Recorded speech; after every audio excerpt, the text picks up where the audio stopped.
Yo, what is up guys? Welcome to the first F1 Esports video on F1 22. Bahrain GP round 1 of the 12 races we've done in F1 Esports this year on F1 22. Let's head into it. As you can see here, we're going to be starting P5 after a decent qualifying, to be honest. Bahrain usually isn't one of our strongest tracks.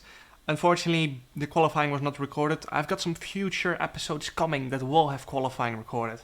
So let's hope those will go just as well, if not better. P5, very winnable race. In 2020 I won from P5 on the grid here, so very much doable.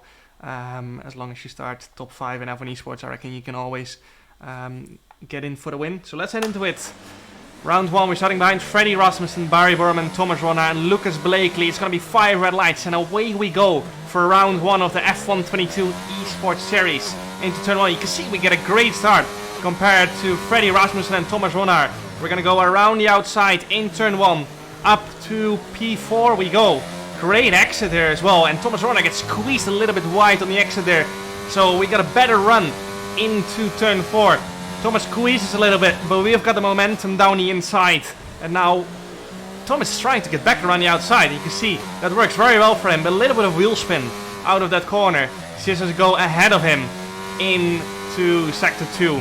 Right behind both McLarens, as I said earlier on many times in this year. The McLarens are going to be our main championship rivals heading into this season. And you can see Lucas Blakely is getting a nice lead for himself. 7/10s up the road already. So he had a great start. And you see he's taking a very different line. Both McLarens taking a very different line to what I do around there. I've tried it, but it just doesn't seem to work very well for me.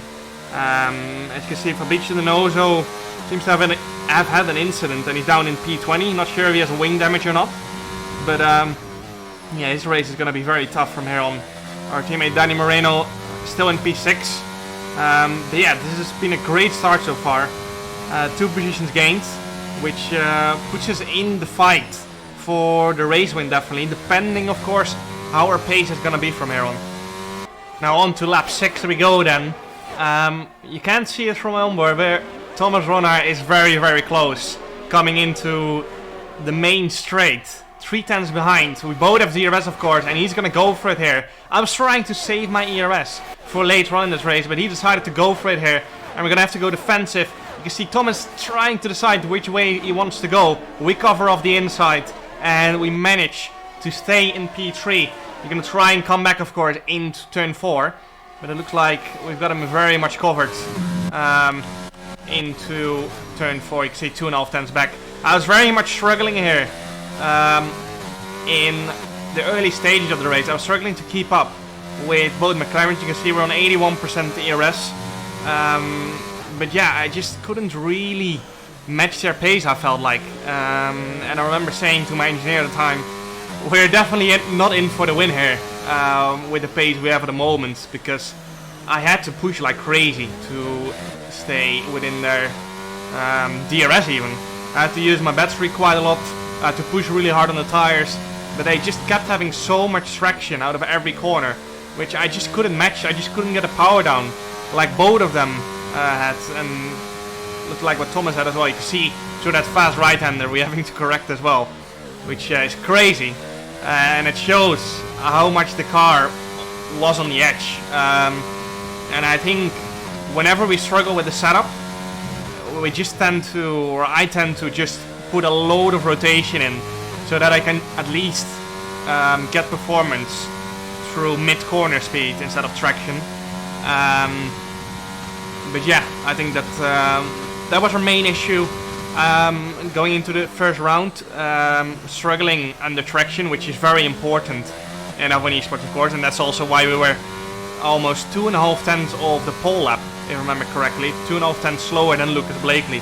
So going into the race, you know you've got a 2.5 disadvantage. You're gonna have to do everything absolutely perfect to even have a chance to win this race, and that's what we're trying to do of course. If we play it right strategy wise, driving wise, we don't make any mistakes, we're definitely still in for the win here, even though we're basically like 6, 7, 8 behind Barry every single lap, struggling to stay in his DRS, and Thomas is right on us every single straight. He's like 3, 4 tenths, sometimes 2 tenths behind us, going into the main straight.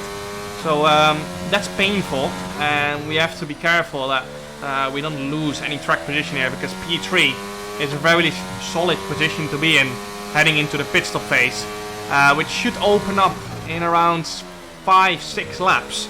I think pit window around here is between lap 13 and lap 18 more or less.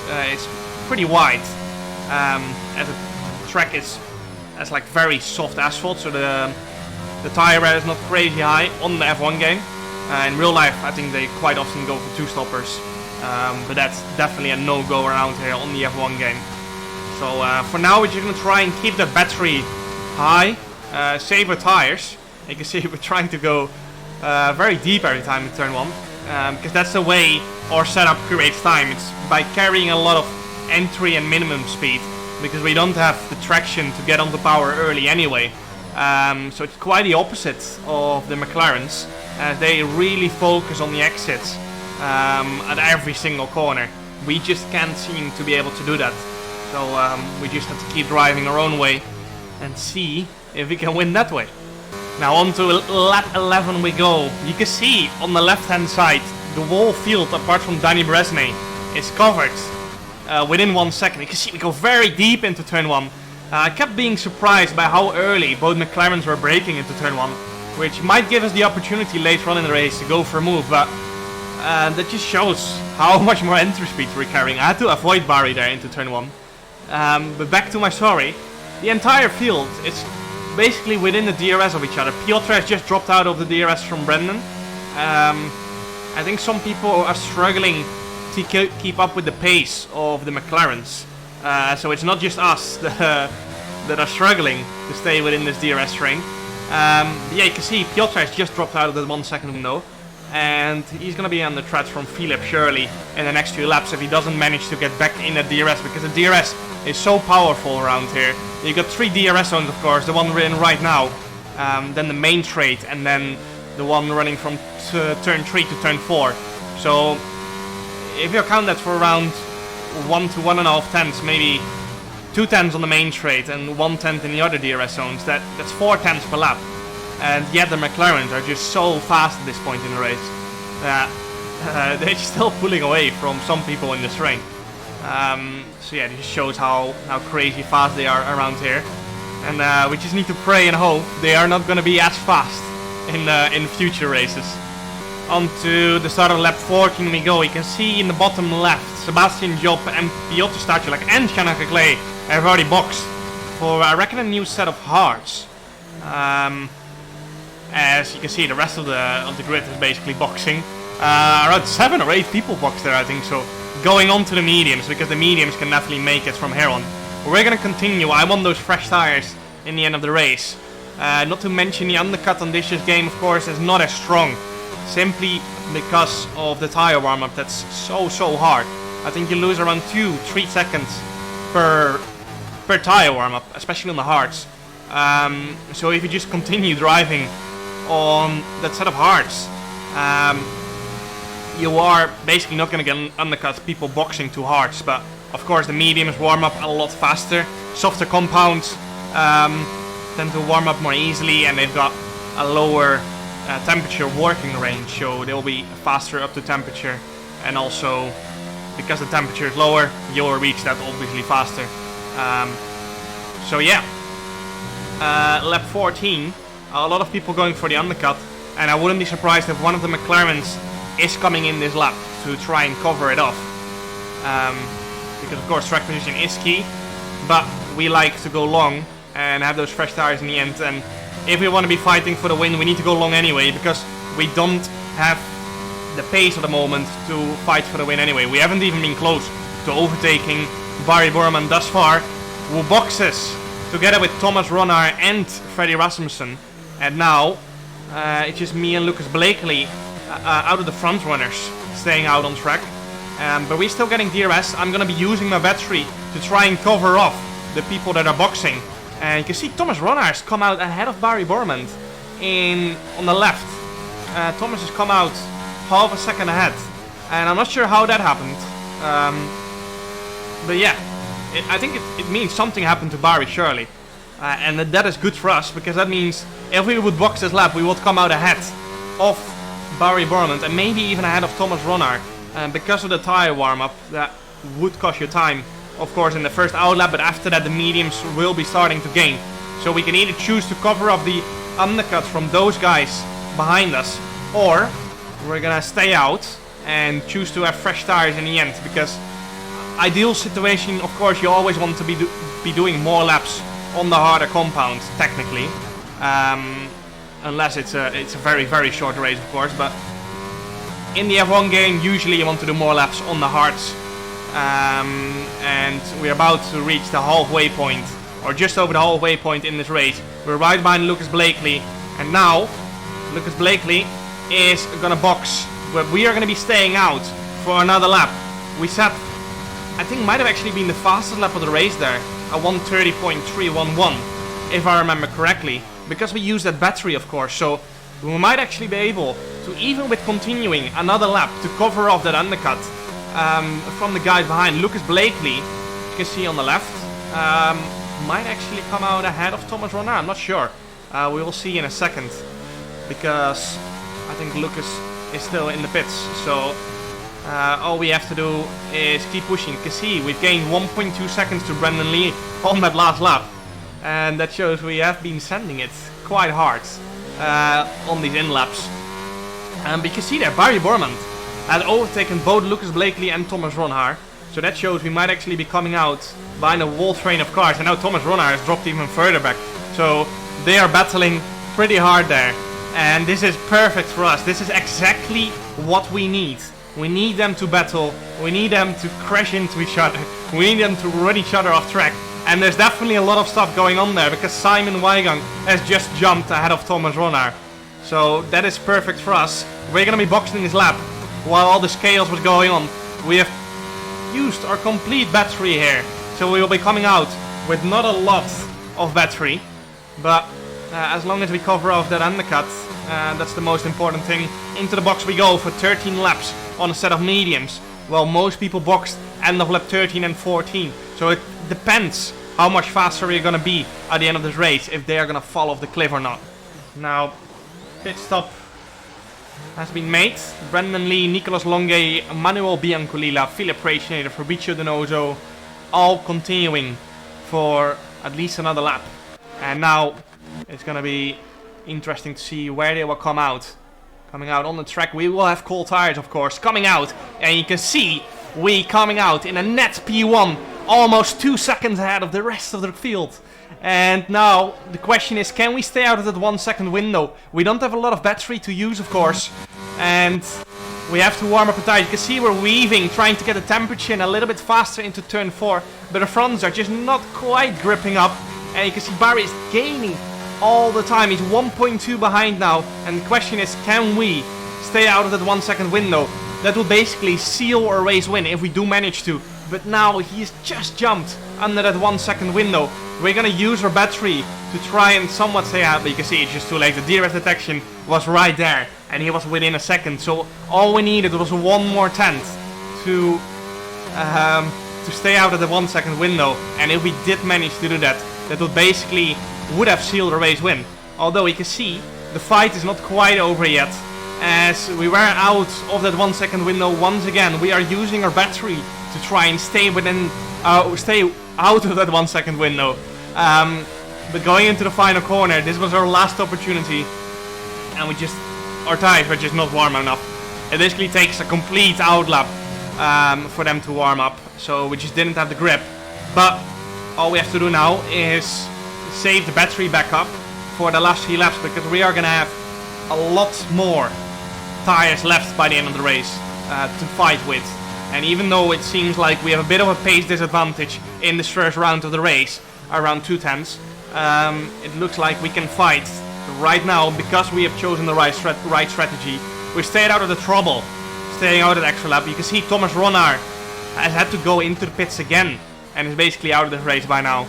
He had wing damage, so it looks like the fight is going to be between me and the McLarens, and that's not going to be easy. It's never easy to race against a team of 2 on your own, because they can work together, of course. and you have to fight them on your own. We just have to try and save as much battery as fast as possible, so we can defend that way. But it's not going to be easy, that's for sure. Now on to the end of lap 20 we go then. You can see we have managed to recharge our battery a little bit. We're still on 25% only, so it's going a little bit slow. I think I had to defend a few times from Barry Burman as well. Was going for the move right now. Down or inside he goes. And you can see I left in the space. We're completely next to him on the turn-in, but he pushes us off the track and we have to go off there.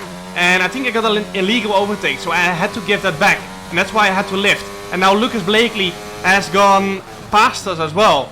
And this is what I was talking about. When you have to fight a team on your own, one can always just sacrifice the race and push you off, get a penalty or whatever. And that's the pain of having to fight a team on your own. But yeah, now we're down to a net P3 again. Nicolas Longa is still out on track, but he's not in for any podium or top 5 position for sure with that strategy. But yeah, we got pushed off there. By the F1 Esports rules, it changed per series, of course. You have to leave a car's width of space on the exit when you are next to someone on turn-in. If your front wheel is past their rear tire, basically. So if that's the case on turn-in, then you should be allowed enough space on the exit, which we didn't. We didn't even get given 10% of car space. So that's unfortunate. But yeah, that's what they can do. I think it's a little bit of a loophole within the regulations as well, that they can just... you can basically always take someone out in order to help your teammate, which then gains you more constructors points even if you get a penalty than losing the race win. So yeah, that's annoying, but we just have to keep fighting and see if we can still get somewhere in this race. We're still in a net P3, so net 2 positions up, and we still have fresher tires compared to the others, so we just have to keep recharging that battery in order to go for it later on in this race again. Now on to lap 23 now. Unfortunately, as you can see there, Freddy is very close to us. He's using his battery to try and get past us here, and we had to defend and use more battery again. We're basically back up to 40%, but as you can see there, we're down to 24 again, because we had to use our battery to defend there from Freddy Rasmussen, so that's not ideal. Ideally, we don't use any overtake for the next few laps, so we can go for it later on in this race, but that's just not the case, because Freddy behind us is pushing so hard trying to get past us every single lap. He might have had more battery as well, I'm not sure, but it's not ideal for a race, because we want to recharge back to 100% as soon as possible, and we just not really be able to do so because Freddy is just on us every single lap. And you can see right there again, he is trying to get past us, and once again we're having to use our overtake to stay ahead. You can see Freddy is having a little look. We're trying to cover it off, but once again we have to use our battery to stay ahead, as both McLarens have swapped to give each other DRS. Of course, if you get DRS, you're recharging your battery faster, because of course you got less drag, so you're basically using less battery power down the straight, and you're also because you approach into the corner with more speed, the battery recharges through the rear brake, so you basically have to brake more to come to a stop, and yeah, that helps recharging the battery quite a lot over a lap. So that's what the McLarens are doing here, trying to both recharge their battery while not lose any track position. But you can see we're only 2 tenths behind, so we might have a go on this lap, although none of the McLarens are flashing, so that wouldn't be very wise, simply because the ideal situation would be that we use our battery when they are low, so we can have an easy pass. But that's easier said than done, of course. Now on to the next lap again. Actually, this is still the same lap. Freddy once again using, and once again we're having to turn on the overtake button, but we're gonna have a little look down the inside of the McLaren, who goes wide, almost right into the back of their teammate, and you can see we are pressurizing them very, very hard at this stage in the race, and we kind of have to, because Freddy is on us all the time. And as the saying goes, sometimes attack is the best defense, which is exactly the case at this point in the race, because we just have to try and recharge the battery, but we can't. So we might as well try and go for a move before Freddy gets past us. Now on to the final 1.5 lap of F1 Esports 2022 round 1. You can see we've got a lot of battery remaining, and we're going to be using that to close up before we head into the final corner of the track. And on the exit you can see Barry is struggling with his rear tires. You can see the rear marks, or the marks on his rear tires. He is flashing, which means he's under 10% battery. We are not yet. We're gonna go for the move. Around the outside we go. Lucas Blakely is flashing as well. We've got slightly more battery than him as well. Around the outside we go. Can we go for the move as well on Lucas Blakely? We're still in for the win here. Barry Borman 2.5 tenths behind us. We don't have to worry about him because he is struggling with tires. We have decided not to turn on the overtake on this second straight because I felt like I was not close enough, and I might as well wait to have a go somewhere else on the track. You can see Freddy Rasmussen pressurizing Barry Borman as well. Simon Weigen has dropped out of the DRS, and you can see in this middle sector we just don't seem to have the performance of the McLarens. We're still gonna have to try and somewhere make the move. We're gonna have one more DRS zone, which is right here, to have a go. You can see DRS open, overtake button enabled, and we're gonna close in a lot here. You can see the gap was 6 tenths, but with the help of DRS and the overtake button, we've managed to close it to 3 tenths. Luke is having a little bit of a slide on that exit, and it just seems like we're not gonna be close enough unless Lucas makes a mistake in this last lap of the race. Onto the final corner we go now. We're just not gonna be close enough. It's too little, too late for us to win this race. Unfortunately, that incident in lap 20 or 19 cost us the race win here. Barry did not get penalized. I mean, very smart by him, of course. And yeah, that's just the risk you have to take in this series, unfortunately. The drivers know the stewards are very incompetent, so they're willing to take the risk because yeah, like you could see here, the stewards don't follow their own regulations quite often. So that's smart by him. I'm not even blaming him. I'm not even mad at him. It's just smart that you can take that risk and not get penalized. It's just very smart. But again, race pace was really good. I think so, not quite up to the level of the McLarens, but we played the strategy great.